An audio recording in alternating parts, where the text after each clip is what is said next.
elusive first Grand Prix. I think he could potentially lead through this first, and Raul Fernandez is the lead under that downhill. Been a pretty tough weekend to say the least so far in the factory though in this afternoon. One for Marco, for sure the target is to the top barrel, but we struggle, difficult to find the correct to work in the race pace. We are quite confident, so, and to manage the rear tire for do it in this sprint. Thanks very much, Jack. Thanks to Pal. Sprints of the campaign, we've had 9 different riders picked up a Saturday afternoon medal so far. Sprint podium so far, afternoon podium, but reflect accurately his pace and race, but he has got a lot. Notoriously so good keeping his tyres. He sprints already in 2026, forced to take the gold medal when he dropped it at turn. Brad Binder and Pecco Bagnaia on the last lap. All the number 5 star Marco's qualified the LZ Honda lines in the sprint. Can he get some at the Catalonia circuit? But is it fair to say maybe just that he had 12 months ago?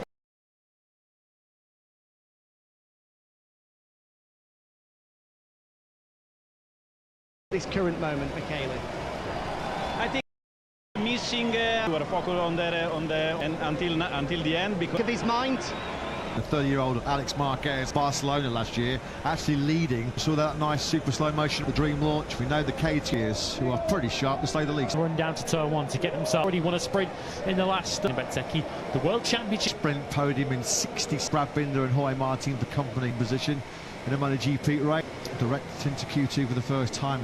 Mate Acosta at the shots. It's Akiaya speaking to Jack.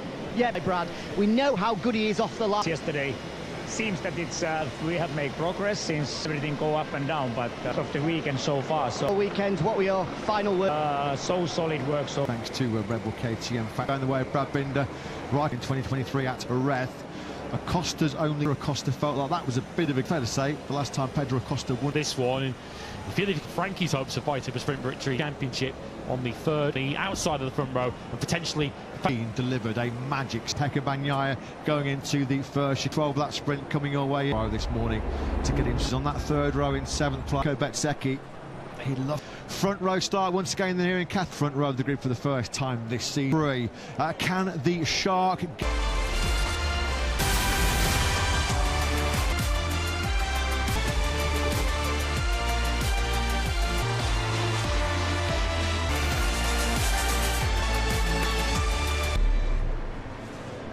It's Pedro ready to power away, coming your way next live. Last time he was on pole, he crashed. Go to Ducati since the Malaysian Grand Prix last year. Alex Marquez with a bit of a score to settle sprint-wise here in Catalonia as he crashed out of the lead here last September. Rezeki 1 point clear. Nasty Q2 crash to make it back-to-back double victory. We'll also be keeping a close eye on I3 in Le Mans so far this weekend for Agura. In riders in the world, sadly we miss Marquez returns from that championship. That's all 2 breaks for the 12 lap. A brilliant 1:38 point.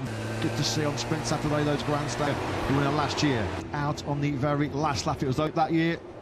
So that's then all set. Bez, the world champs leader, going into the middle of the circuit, goes Ped. Alex tries to go the long way. One of those riders gone down. It's definitely a KTM as well. More of those going to the long way. 6 and 14. Marco Rezeki at a first off the line. He's been a great. What about this from Zarco? Definitely the fastest starter up to turn 1, but just took advantage of all the chaos. In 4th place behind him, that's close. At the first corner, he nearly managed it there. He is up 5 places. The Frenchman in P2. Acosta then in the hands of Alex Marquez. Maha, he's been passed by both bets. He picked up 5 places, so too. He's going down there, wasn't he?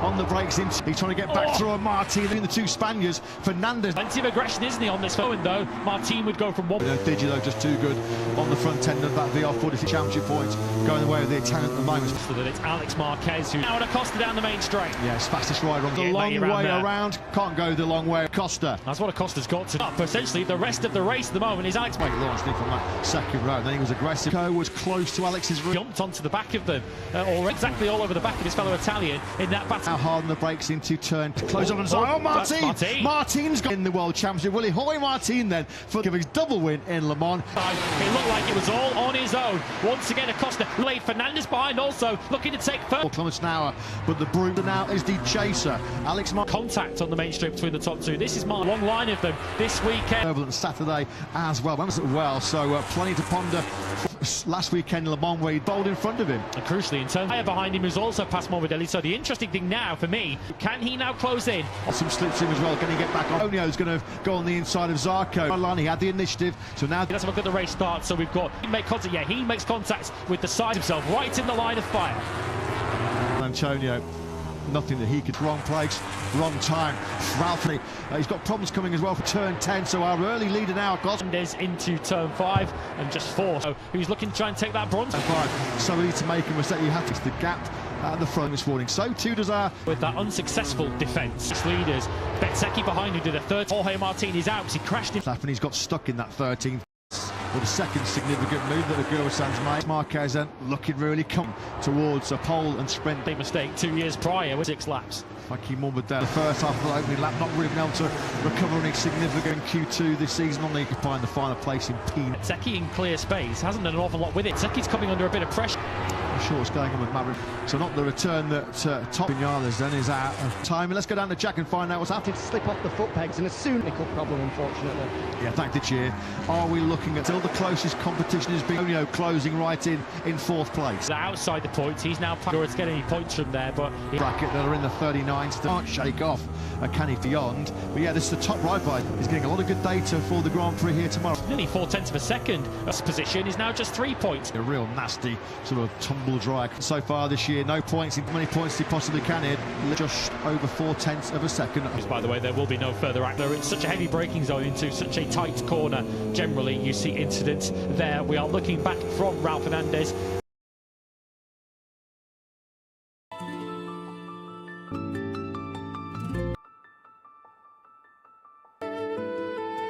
Places and now Bez got his behind him. He couldn't do it with Bagnaia. Can he? First corner. Pace to get past Bezzecchi. Bastianini up behind. And if Bastianini and, of course, Morbidelli pass Bezzecchi, he will be back in just 1 World Championship point for 9th place. What's happening amongst the top 4? Looks like Ralph Fernandez is the one now starting to fade in this group, and it's Gian Antonio who's now fancying a bronze medal. Yeah, the 139 club now has only 1 medal. 9, only a smidgen faster than sensing another medal. They just the. Yeah, this isn't he? He's just taken 2:10 through these right-hand. Some late fireworks brewing. Sprint podium so far this season. That was a national circuit clash. Here are Fernandez trying to leave his dares as late as he possibly can. Antonio 300.1 kilometres an hour. We think Brad Binder and Paul Espargaro share that honour of being the fastest rider in Grand Prix history.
Down the long start finish straight in Mugello, of course, where we head.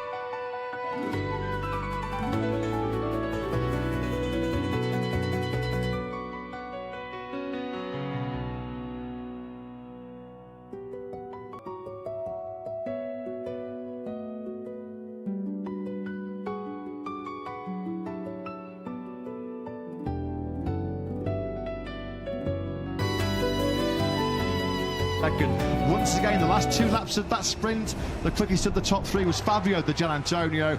We were sort of getting flashbacks to Rossi Lorenz. Close that was. Maybe 1 more lap, and then enthralling 12 laps. It's Alex Marquez then last September.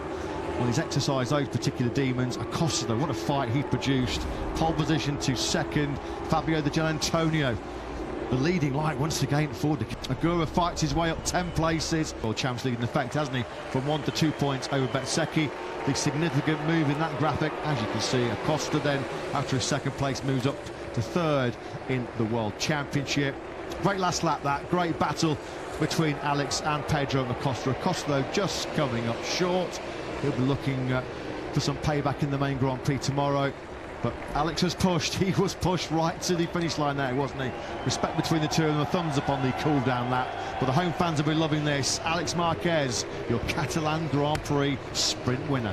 Alex Marquez having a close look, comparing his front tyre to Fabio Di Gianantonio's. He had enough. He just had enough. It's not about how far you win by, it's whether or not you win. And, of course, having fluffed his lines when he looked like he had it. He had the gold medal practically around his neck last year, and he fell with a few laps to go. This time Alex Marquez held up, he stood up to the pressure, and he does take his first sprint win of the season.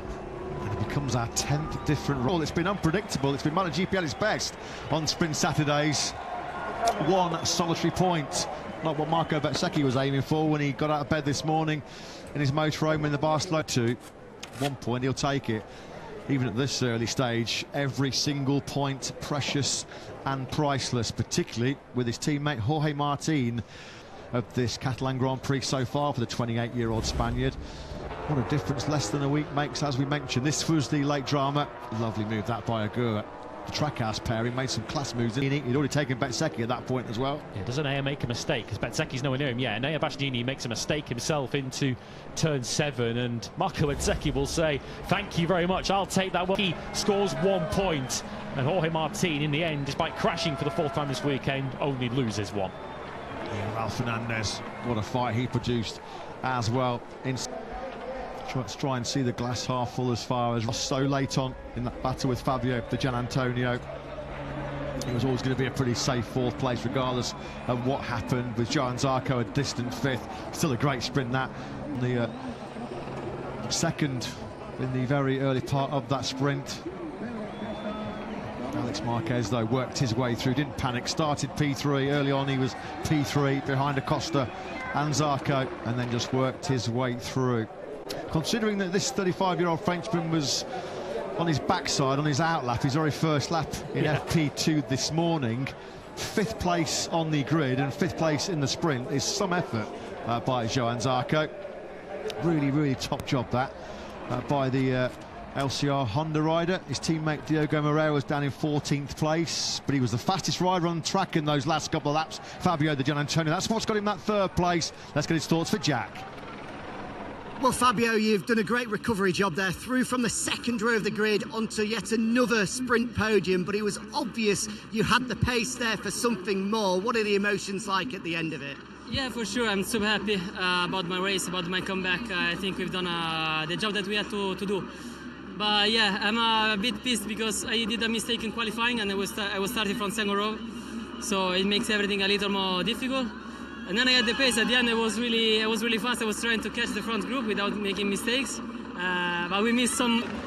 He's happy with his sprint job, and so he should be, but free tomorrow like he did in the sprint here today. Well, he's got a great chance at it, being in the hunt for the podium. Really, really good job by Fabio Di Gianantonio. He's fast, he's confident.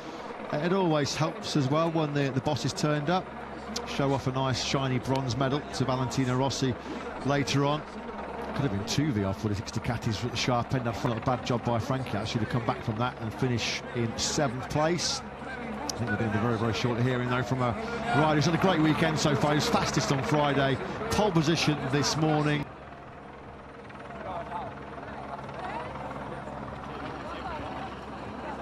Well, Pedro, congratulations. You gave everything there. That officially the closest. We have to be happy at the end. We know that at the moment we are not in the level of Ducati, and we were at the end of the races finally battling with them for this. We have to be happy. More information.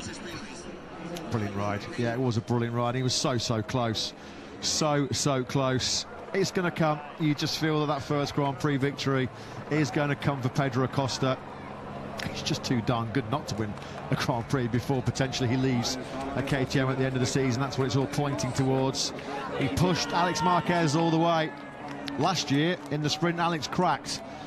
This time around, there was no way he was going to buckle and throw away another gold medal. What a performance. What a tight finish it was. Gerard Martin, another FC Barcelona player, enjoying the atmosphere here this afternoon. Fermin Lopez, his teammate, was had the pleasure of victory here in Barcelona to banish the demons of last year. How difficult were those final laps to keep Pedro behind? Well, just I was trying to be concentrated on myself, you know, trying to be really on the pace. And I mean, yeah, I struggled a little bit with the front tire in the end. Maybe push a little bit tomorrow for sure in that management of front tire. But in the end, you know, a victory today is so important. I was able to fly and catch again. You know that.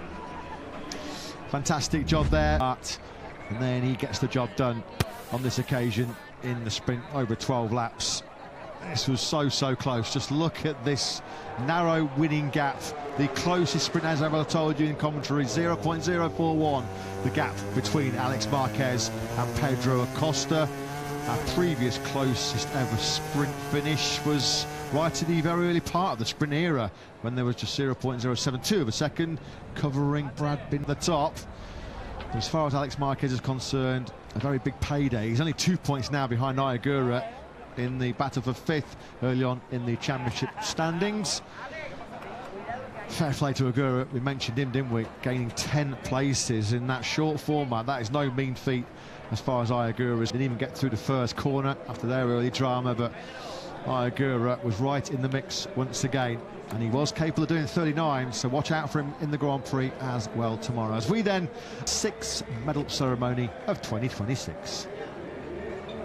We've seen plenty of edge of the seat action, haven't we, in sprints this year. As far as sprint winners are concerned now, it's the 4th different winner of the season. As Matt mentioned, we're adding very quickly to our list of different podium finishers. Alex Marquez joins that list today. And if you're going to make a first sprint medal of the season, you might as well make it gold, which Alex Marquez has today. Fabio Di Gianantonio. And of course, it's a 2nd sprint podium of the season for him, to go with the 2nd in Brazil. Not enough. That was Pedro Acosta, who finished ahead of him in 2nd today. It was 41,000 to the 2nd. There's certainly some regret there, even if he is saying that we have to be happy. Deep down, there must be a tinge of regret. Didn't have really the pace in the first half of that sprint. Certainly did in the second half of it. But first, at the finish, by the slender margin of just 0.04 of a second, is Alex Marquez. He just loves racing on Spanish tarmac, doesn't he? Victor, of course, in Jerez, and sprint joy for him in Barcelona.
Second Friday in a row we had our closest top 10 at the end of the afternoon practice session, and this afternoon here in Catalonia we have had our closest ever finish in a Tissot sprint. Nothing barely to divide Alex Marquez and Pedro Acosta at the checker flag, but just wins in tomorrow's Grand Prix here in front of his home crowd, just as he did so early on this season down in Andalusia in southern Spain. Alex getting very accustomed to, I think at the end of last season, there's something about racing at home, isn't there, for Alex? And he'll be looking to complete the double, no doubt about it, tomorrow. Who will provide the big obstacles? Well, sprint pace, so don't discount him. What can Martin, Bezzecchi and Agura do? And likely we're going to get back-to-back Aprilia lockouts of the top three, but this is MotoGP stopping Alex Marquez. Alex Marquez wins the closest ever Tissot sprint, 41 thousandths clear of pole sitter Pedro Acosta. Fabio Di Gianantonio didn't quite get into the action. He was hoping glitching on the final lap. John Zarco fits from Bagnaia and Morbidelli. Ayagura 18th to 8th, and 1 point for Marco Bezzecchi. How crucial might that point prove to be later in a World Championship point? Jorge Martin, Crash Championship lead from 1 to 2 points. Pedro Acosta, Recosta, that's now down to 37.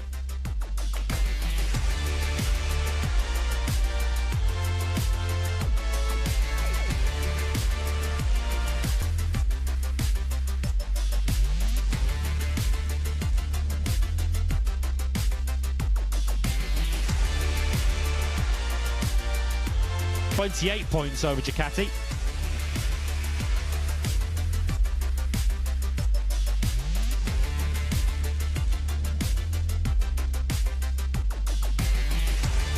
And in the team standings, just the 1 point today for Aprilia Racing, although their lead over Trackhouse not coming under immediate threat yet.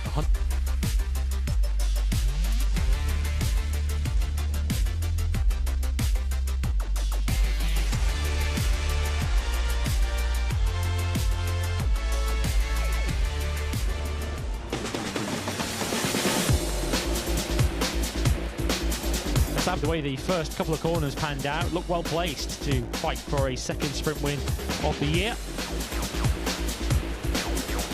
So often the case though at the Circuit of Barcelona Catalunya, we had turn one drama. John Zarco, the leading Honda, and Brad Binder, purely a racing incident, which sent Binder straight into Mir, both the 33 and the 36 out of the sprint on lap one.